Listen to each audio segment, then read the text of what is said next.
We're taught that history is shaped by brilliant minds and grand strategies. That's a nice story, but it leaves out the best part: the absolute morons. This isn't a list of minor missteps. This is a celebration of the 15 most magnificently incompetent figures to ever wield power, whose legendary blunders prove that a high rank and a low IQ is a timelessly explosive combination. Number 1. The gravity of a great mind. Let's start with a quiet death, a truly dumb quiet death. Charles Valentin Alcan was a 19th-century French composer and one of the greatest piano virtuosos of his time, a rival to Chopin or Liszt, capable of breathtaking, complex musical feats. Yet the final act of his brilliant life was a symphony of slapstick. According to legend, Alcan, a deeply religious man, was reaching for a copy of the Talmud on the very top shelf of his massive, heavy bookcase. He wasn't on a ladder, and he certainly wasn't using appropriate caution. As he wrenched the sacred text from its perch, the entire enormous piece of furniture, burdened by centuries of knowledge, tipped over and crushed him to death. Imagine the final thought of this musical genius, not a great melody, but the realization that he was being felled by poor furniture stability. His career was defined by precision and complexity, his death by basic physics and a monumental lack of common sense. Number 2. The King Who Fought the Sea. Speaking of figures with an overinflated sense of their own power, let's talk about Xerxes I, the king of Persia. His ambition was to invade Greece, and to do so, he needed to bridge the Hellespont Strait. His engineers built a massive pontoon bridge, a marvel of ancient engineering. Then, a violent storm destroyed it. Xerxes didn't just get mad at the weather, he got biblically, absurdly furious, deciding the sea itself was guilty of treason and insubordination. He ordered the ocean to be punished. This wasn't a metaphor, this was a literal execution. His soldiers were commanded to whip the water 300 times with chains, while also shouting insults at the waves. They even branded the sea's surface with hot irons, leaving a mark on the water, supposedly.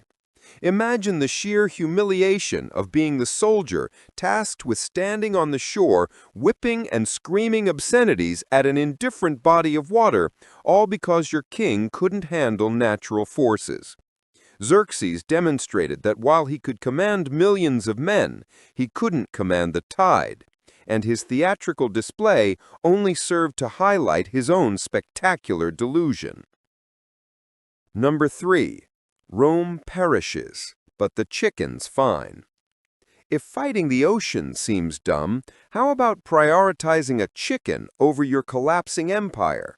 Meet Roman Emperor Honorius. In 410 AD, the Visigoths under Alaric were doing the unthinkable, sacking the city of Rome, a truly cataclysmic event that signaled the beginning of the end for the Western Roman Empire. A messenger rushed to the emperor in Ravenna, delivering the devastating news with the simple words, "Rome has perished." Instead of displaying shock, grief, or strategic concern, Honorius reportedly breathed a huge sigh of relief. Why? Because he thought the messenger was talking about his favorite pet chicken, which he had cleverly named Rome. The capital of the Western world was burning to the ground. The heart of civilization was being dismantled, and the guy in charge, the supposed defender of the state, was mainly concerned about the well-being of his poultry. His response, "But I just fed her," encapsulates a level of historical cluelessness that is truly legendary. The empire might be collapsing, but thank God the chicken is okay. Number 4. The roller skate fail. Every great invention needs a great product demo, a moment that captures the public imagination. François Anglaise, the inventor of roller skates, understood this need for spectacle. To unveil his creation to the world in the 1760s, he planned a truly spectacular entrance at a fancy Parisian masquerade ball. He strapped on his newfangled land skates, picked up his violin to play a tune, and gracefully rolled into the room, creating an instant sensation. The crowd was stunned. What genius! What flair!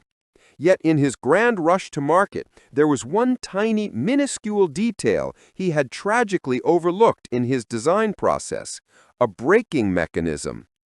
Anglès, gliding elegantly while playing music, suddenly realized he had no way to stop or turn safely.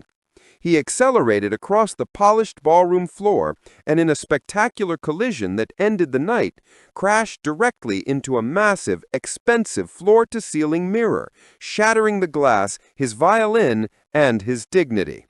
All at once. The invention was a hit, but the presentation was a masterclass in product safety failure. Number 5. The ultimate HR blunder. Next up is Ottoman Sultan Ibrahim, a man whose nickname, the Mad, was an understatement. Ibrahim, who ruled in the 17th century, was infamous for his explosive and violent paranoia, especially concerning his massive royal harem.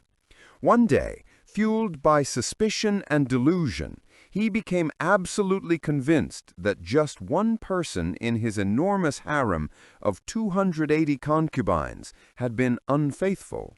His solution was not to launch an investigation, not to question witnesses, but to implement a policy of total workforce liquidation.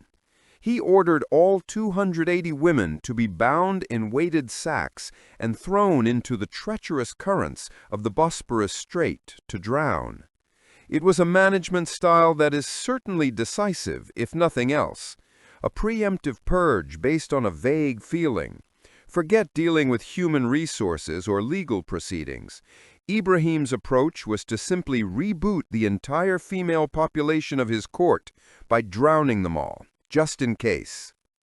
Number 6. The rabbit catastrophe. Here's a lesson in unintended consequences served with a side of rabbit stew. In 1859, a wealthy British settler in Australia named Thomas Austin felt a touch of homesickness on his vast estate. What he missed most was hunting for sport, particularly the familiar European rabbit.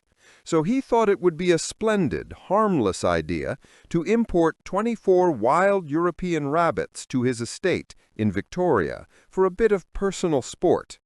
In his own fateful words, he declared that the introduction of a few rabbits could do little harm. This might just be the most catastrophic understatement in ecological history. Australia, lacking natural predators for the European rabbit, became a paradise for them. Those few rabbits bred like, well, rabbits. Within 50 years, their population had exploded to an estimated 600 million, devastating farmland, wiping out countless native species, and causing an ecological disaster that required centuries and billions of dollars to combat. All this ecological and infrastructural chaos, not for profit or conquest, but because one guy just wanted to shoot something familiar. Number 7. Shakespeare's starling problem. If you thought introducing rabbits was a bad idea, meet Eugene Schieffelin, a pharmacist from New York who was the world's biggest Shakespeare fanboy. His life's mission was truly bizarre. He wanted to introduce every single bird mentioned in the works of William Shakespeare to North America. In the 1890s, after a few failed attempts with other birds, he finally released about 60 European starlings into Central Park. Unfortunately for the North American ecosystem, the starlings thrived with frightening success. Today, their population is over 200 million across the continent. They are an aggressive, destructive, invasive species that drives out native birds, devastates crops, and their massive flocks have even been responsible for downing an aircraft. All this ecological and infrastructural chaos, not for profit or conquest, but because one dude really loved Shakespeare and decided to play God with avian biology. Number 8. Trial of the dead Pope. Most legal systems agree that the defendant should probably be alive for their trial. Pope Stephen VI, however, disagreed. In 879 AD, Stephen held an intense paranoid grudge against his dead predecessor, Pope Formosus, so he arranged what is now known as the Cadaver Synod. He had Formosus's 9-month-old corpse dug up, dressed in full papal robes, and propped up on a throne in the courtroom to face charges of perjury and uncanonical elections. A terrified young deacon was appointed to act as the corpse's defense attorney, forced to answer questions on behalf of the rotting body. Unsurprisingly, the deceased pope was found guilty. As punishment, his fingers of blessing, the ones he used to give the papal blessing, were hacked off, and his body was dragged through the streets and thrown into the Tiber River. It's a stunning, gruesome reminder that even the highest office on earth isn't immune to petty, raving lunacy and institutionalized absurdity. Number 9. You don't kill the messenger. If there was ever a historical moment that perfectly illustrates the concept, mess around and find out, this is it. In the early 12th century, Genghis Khan, a man known for his disciplined fury and military ruthlessness, sent a diplomatic and trade mission to the neighboring Khwarezmian Empire. The ruler, Shah Mohammed II, had a brilliant and ultimately fatal idea. Instead of welcoming them, he decided to seize the goods and execute the Mongol ambassadors. Now, there are a few universal rules in diplomacy, and rule number 1 is you don't kill the messenger, especially if the messenger is from the Mongol Empire. The Shah didn't just break this rule, he shattered it with maximum brutality. Genghis Khan's response was not a sternly worded letter, it was the complete and utter annihilation of the Khwarezmian Empire. He marched his armies west, systematically wiped out entire cities, and effectively erased the Khwarezmian state and its culture from the map. A brutal, genocidal lesson in why you never, ever poke the hornet's nest. Number 10. The Napoleon of national suicide. Everyone needs a role model, but it's probably best to pick one that's within your league.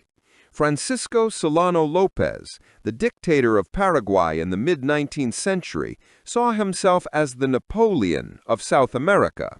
Filled with this grandiose military self-image, he decided to prove his genius by launching the War of the Triple Alliance. The problem: the Triple Alliance consisted of Brazil, Argentina, and Uruguay. Lopez, ruling one of the smallest nations on the continent, literally declared war on his 3 much larger, more industrialized neighbors at the same time.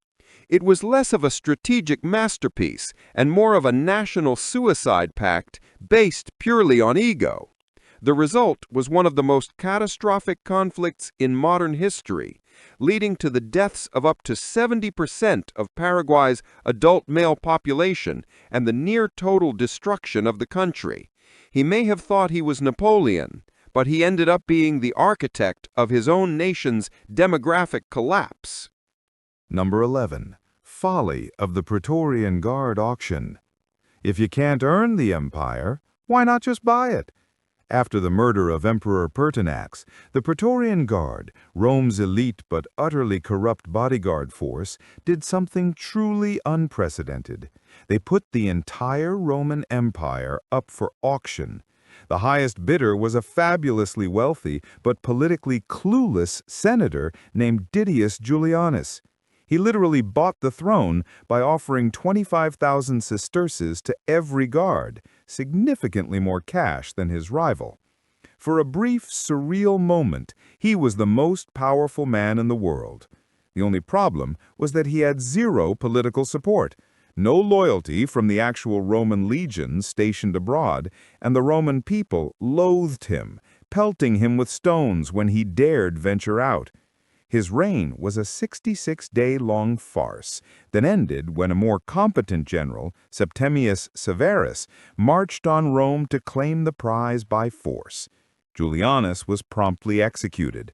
He learned the hard way that you can buy the title, but you can't buy actual power, especially when the sellers are a mercenary bunch who will just sell you out again. Number 12. The toxic chemist. Some people leave a mark on history. Thomas Midgley Jr. left a giant, toxic crater. This American chemist is quite possibly the single human being who has caused the most widespread damage to the planet. First, in the 1920s, to solve the problem of car engine knocking, he invented leaded gasoline and championed its use, even pouring it over his hands at press conferences to demonstrate its supposed safety. This released immense quantities of neurotoxic lead into the atmosphere, poisoning generations. But he wasn't done. He then went on to invent Freon, the first chlorofluorocarbon, or CFC, which became the go-to refrigerant and aerosol propellant. This single invention, lauded as a miracle, tore a massive, devastating hole in the Earth's ozone layer. In a final, darkly ironic twist, Midgley contracted polio late in life and designed a complicated system of ropes and pulleys to help him get out of bed. In 1944, he became entangled and strangled himself in his own invention. He was literally killed by his own bad idea, proving that even the most brilliant minds can create the instruments of their own demise. Number 13. The king, who was also a pickpocket. Most monarchs collect art, land, or titles. King Farouk of Egypt collected things he stole. He was a notorious and unrepentant kleptomaniac on an international scale, and this wasn't a secret habit. It was a well-known part of his diplomatic repertoire. He would pilfer everything from ceremonial swords to random trinkets from his hosts and fellow dignitaries, often right under their noses. His most audacious and famous theft occurred during a meeting with British Prime Minister Winston Churchill at the Citadel in Cairo. While the Prime Minister was distracted during a serious discussion, King Farouk managed to steal his prize pocket watch right from his vest chain. Churchill, a man not easily rattled, eventually realized what had happened and through diplomatic channels had to formally and diplomatically demand its return. It's one thing to be a king. It's another level of audacity to be a king who is also a common pickpocket. Number 14. Nicholas II, Commander Zero. When your country is embroiled in the largest war in human history, you need your best, most experienced people in charge of the military. Tsar Nicholas II of Russia had a different idea. In the middle of World War I, with Russia suffering devastating losses and internal turmoil, he made the catastrophic, ego-driven decision to dismiss the experienced commander-in-chief of the army and take personal command himself. The only problem, he had absolutely zero military experience and even less aptitude for large-scale strategy. This move was a disaster on every level. It meant that every subsequent military failure, every defeat, and every casualty was now directly and personally associated with him, eliminating any buffer between the monarchy and the masses. This decision didn't just ruin the war effort, it completely shattered his reputation, fueled public anger, and massively accelerated the arrival of the Russian Revolution that would ultimately destroy him and his entire family. Number 15. The biggest garage sale in history. In 1867, the Russian Empire decided it was time for some spring cleaning of its assets. One of its least profitable and hardest to manage territories was Alaska, a vast, remote, and seemingly useless expanse of ice and rock. Convinced it was nothing but a frozen wasteland, Tsar Alexander II sold the entire territory to the United States for $7.2 million. That works out to about 2 cents per acre. Americans at the time widely mocked the purchase as Seward's folly, thinking their government had bought a giant icebox. Then, just a few decades later, massive deposits of gold were discovered, followed by one of the largest oil reserves on the planet. Russia, in a moment of spectacular short-sightedness and breathtaking economic ignorance, had sold a territory brimming with incalculable natural wealth for the bargain bin price of a minor royal wedding, a decision that cost them a fortune and changed the balance of global power. 15 exhibits of glorious, world-altering incompetence. But we know the Hall of Shame is vast and the competition is fierce. So, who is the one unforgivable omission from this list? Whose monumental act of idiocy did we criminally overlook? And why do they deserve the 16th spot? Make your case in the comments below. If you enjoyed this trial of terrible decisions, render your verdict on that like button and subscribe.